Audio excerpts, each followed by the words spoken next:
let's dive in. Have you ever felt like maybe you grew up just a bit too fast?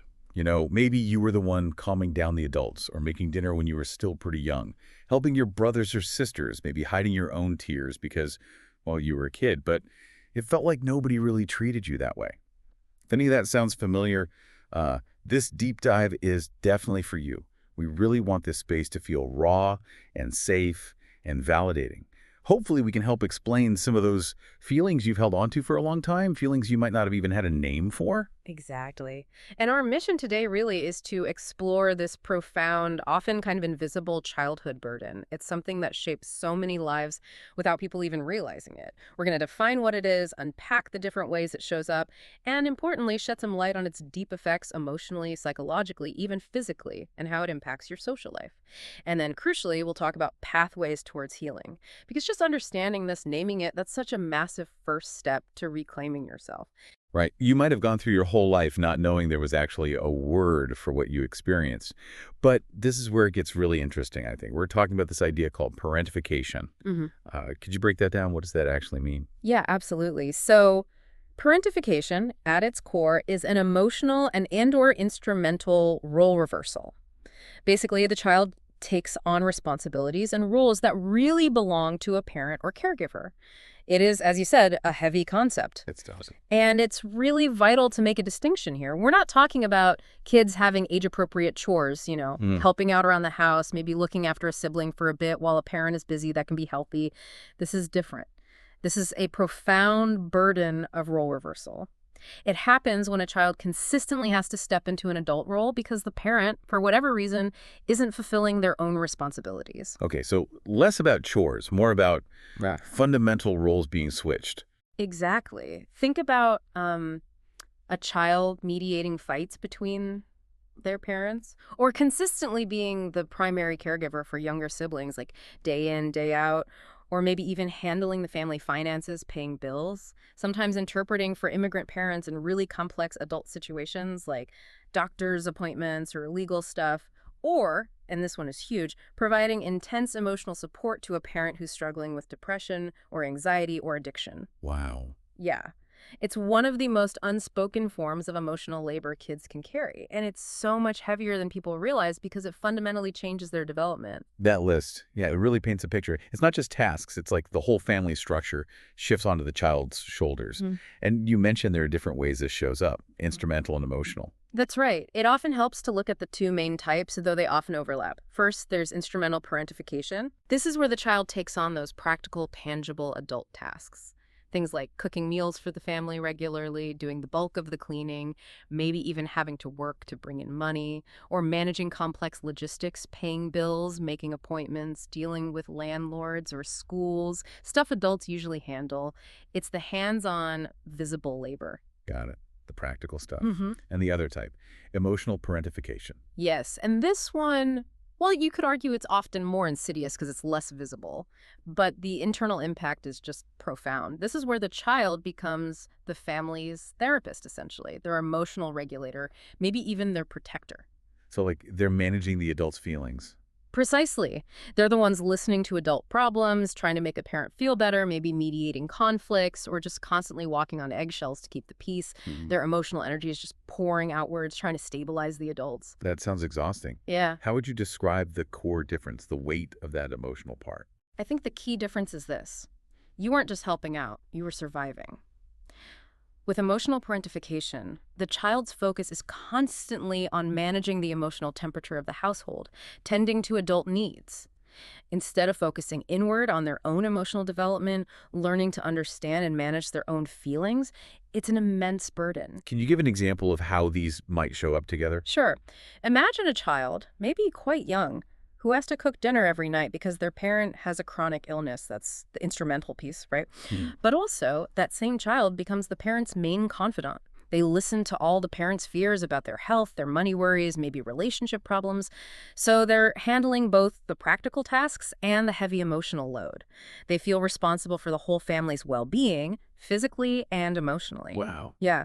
And that combination is incredibly common. When people hear that description, often something just clicks, like, oh, that's what it was. That has a name. That dual burden just sounds incredibly isolating for a child. Huh. So let's shift to that lived experience. What does it actually feel like inside to be that adult before your time? I imagine there's a constant anxiety, right? Like you're always scanning, always on alert. Absolutely. Hypervigilance is a huge part of it. Uh-huh. Always scanning the environment, trying to anticipate problems, waiting for the other shoe to drop, figuring out what you need to fix or smooth over next. And often this leads to pervasive people-pleasing tendencies. Your sense of safety, maybe even your sense of worth, gets tied up in making others okay, keeping things stable. And lonely too, I bet, if you're the strong one. Deeply lonely, because who do you turn to? Who holds you when you're busy holding everyone else up? It creates this really complex mix of feelings. There can be resentment simmering underneath about the burdens you carried, but then often there's this profound guilt for feeling resentful, like you shouldn't feel that way about your family. You felt, I don't know, 35 when you were 9, you were trying to process adult emotions, adult situations, but with the child's brain and emotional capacity, it just doesn't compute. It forces this kind of premature maturity, but it comes at a cost. You miss out on those essential childhood experiences, just playing, being carefree, feeling truly nurtured and protected. Yeah. So maybe just to take a second to reflect, anyone listening, did you ever feel like you were the adult in your house? Did that weight of responsibility sit on your shoulders way too early? That feeling, that sense, that's your truth speaking. That's a really powerful question. And if that premature maturity shapes your childhood, what are the echoes in adulthood? What are those lasting emotional and psychological impacts? I'd guess maybe difficulty trusting people, a fear of being vulnerable. Definitely. Trust is a big one. If your primary caregivers weren't consistently reliable, or if showing your own needs felt like a burden to them, you learned very quickly to rely only on yourself. Vulnerability feels dangerous. Showing need feels like weakness, or like you might push people away, so you learn to suppress it, to keep it hidden. What else comes up? We see common threads like chronic guilt, feeling responsible for everything and everyone, a deep sense of shame, maybe about not being good enough, or paradoxically feeling like you're too much. Imposter syndrome is huge too. Even when you achieve things, there's this nagging feeling that you're faking it, that you don't really deserve it, that you will be found out. Right. Like you're always performing competence. Exactly. And this often connects to what looks like high-functioning depression or anxiety. On the outside, you might seem incredibly capable, successful, put together, you're juggling everything. But internally, you're paddling furiously just to stay afloat. You're exhausted, anxious, maybe feel empty inside. Your identity gets fundamentally wrapped up in being useful, in being needed, in being strong, not in just being loved for who you are unconditionally. So you might not even know who you are outside of that role. It's a really common feeling. Who am I if I'm not taking care of someone or something? Who am I if I'm not strong? And here's something really poignant. Children who are parentified often grow into adults who literally apologize for having needs. Wow. Apologize for having needs. Yeah. It's this deep, often unconscious belief that their needs are an inconvenience, a burden. Expressing vulnerability feels like it risks abandonment or criticism, repeating that childhood pattern where their needs took a back seat. Gosh, that's really heartbreaking. It makes sense then that it's not just in your head. The body, as they say, keeps the score. What's the physiological toll of carrying all that chronic stress from childhood? I'm thinking things like, I don't know, adrenal fatigue, burnout. Absolutely. The body's stress response system gets stuck on, think of it like the gas pedal being pressed down for years and years. This chronic activation is often linked to what people call adrenal fatigue, though the more technical term might be HPA axis dysregulation. Basically, your stress system is out of whack. This leads directly to persistent burnout, not just feeling tired, but deeply depleted. And severe sleep problems are really common too, because the nervous system just struggles to shift into rest and digest mode. It's like you can't switch off. Exactly. And that constant state of internal stress can manifest physically in other ways too. We see a higher incidence of psychosomatic illnesses, things like chronic pain, migraines, digestive issues, IBS, where emotional distress is literally showing up in the body. We also see clear nervous system dysregulation, your fight, flight, freeze, or even fawn responses. That tendency to appease, to avoid conflict, can become your default settings. You might find yourself freezing up under pressure or automatically trying to smooth things over even when it's not your responsibility. So the trauma isn't just a memory, it's physically stored. Very much so. And this isn't just anecdotal. There's a huge body of research now on adverse childhood experiences, or ACEs. These are potentially traumatic events in childhood. Parentification absolutely qualifies as a significant ACE, and research clearly shows a profound connection between a higher ACE score and increased risk for a whole range of long-term health problems, physical things like heart disease, diabetes, autoimmune conditions, and also mental health issues. It really underscores how deep these early experiences go. Wow, that connection to physical health is so important to understand. Okay, so if this shapes your internal world and your body, what does it mean for how you navigate relationships as an adult? It must create some pretty distinct social patterns, right? I'm thinking maybe always being the fixer or the rescuer. That's a classic one. You're drawn to being the capable one, the helper, the problem solver in friendships and romantic relationships because, well, that's the role you know. It feels comfortable, familiar, even necessary. But here's the paradox. While there's often this deep, deep fear of abandonment underneath it all, Right. there's also a profound difficulty in receiving help or support. It feels incredibly vulnerable, maybe even wrong, to let someone else take care of you or carry some of your load. You're just so used to being the one doing the carrying. So you give but struggle to receive. Exactly. And this dynamic often leads people to gravitate towards partners or friends who are, shall we say, broken or emotionally unavailable, because that dynamic allows you to step back into that familiar caregiver role. It feels purposeful. But it sounds incredibly isolating. It is. Because you might have lots of people around you, people who rely on you, but you don't feel truly seen or held. You never really learned how to just be in a relationship without having to do something, without being needed for your function.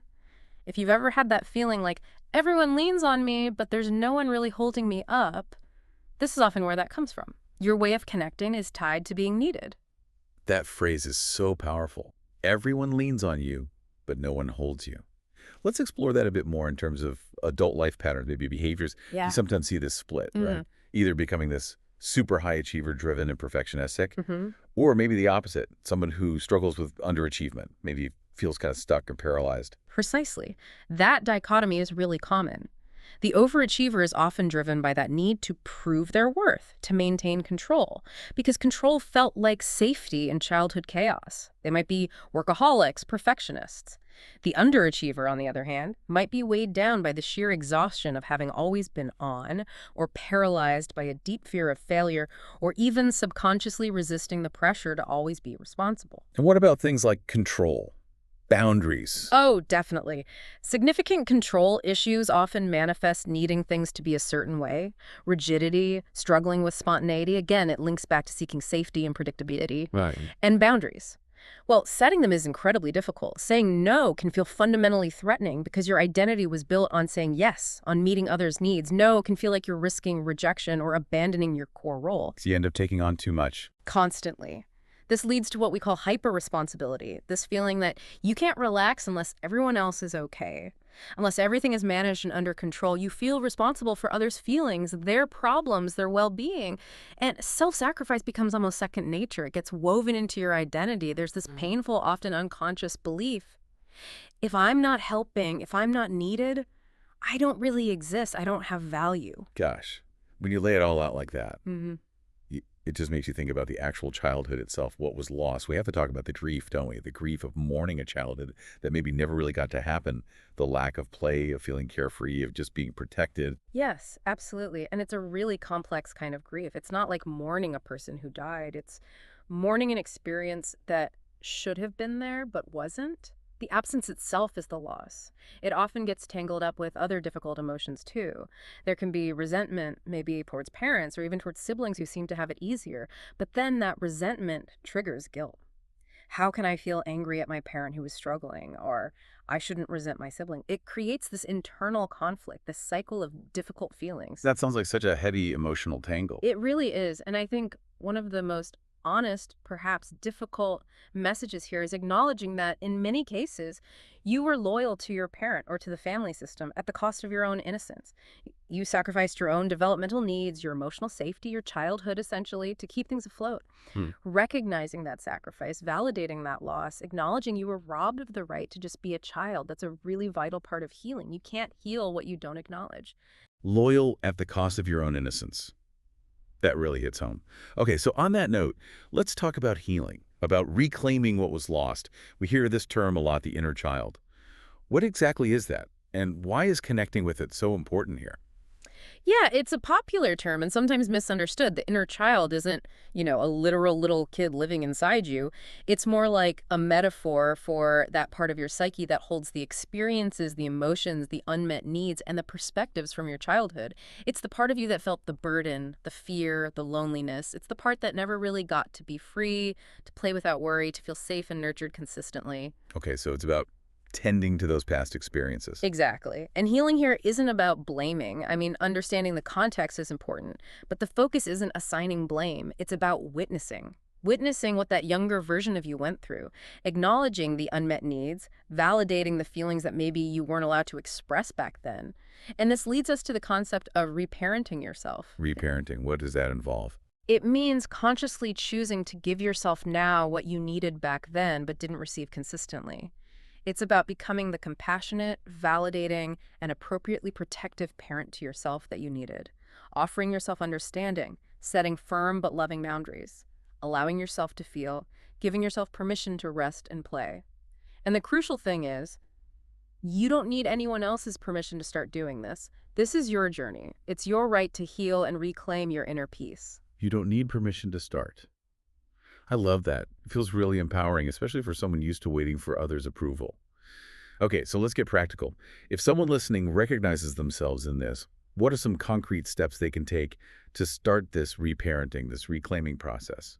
Emotionally, practically. Right. It's a process, but there are definitely key actions. First, just acknowledging what happened and labeling it, calling it parentification, understanding it wasn't normal, wasn't your fault. That alone can be incredibly powerful and validating. It helps separate you from the role you played. Okay, acknowledge and label. What's next? Second, active self-validation.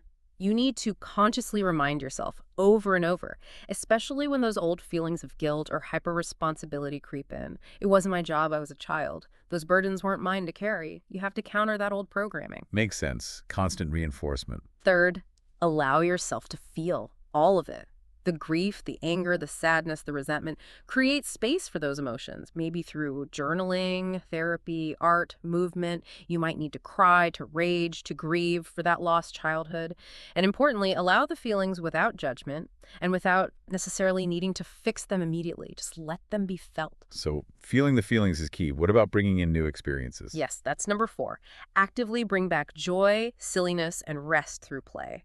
This is huge. Do things just because they feel good, just for fun, with no goal or purpose other than enjoyment. Reconnect with that spontaneous, curious, playful part of you that might have been suppressed. What did you love doing as a kid before the burdens set in? Try some of that again, or discover new forms of play. I like that permission to play. Fifth, boundaries. This is often the hardest part, but it's non-negotiable for healing.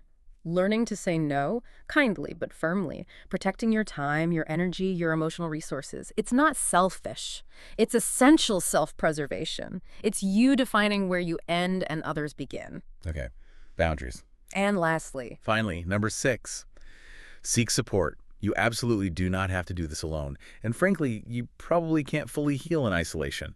This could mean finding a good therapist who understands developmental trauma. It could mean joining a support group, connecting with a trusted community, reading helpful books, listening to resources like this deep dive. Reach out. Let others support you. That itself is part of the healing. that's such a helpful roadmap. Acknowledge, validate, feel, play, boundary, support. That it's also really important to manage expectations, right? This isn't like flipping a switch. Healing isn't linear. Oh, absolutely not. That is such a crucial point. It's definitely not a straight line from A to B. Expect bumps, expect setbacks. For instance, when you start prioritizing yourself, setting those boundaries, expect guilt to show up.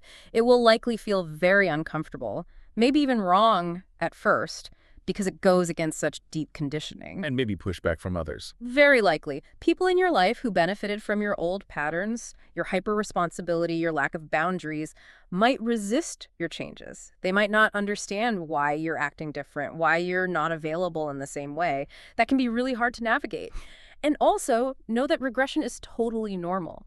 There will be days or weeks where you feel like you've slipped back into old habits, old feelings. You might feel overwhelmed, feel too much emotionally. That's okay. It doesn't mean you're failing. So how should people think about progress then? I love the metaphor of spiraling upward.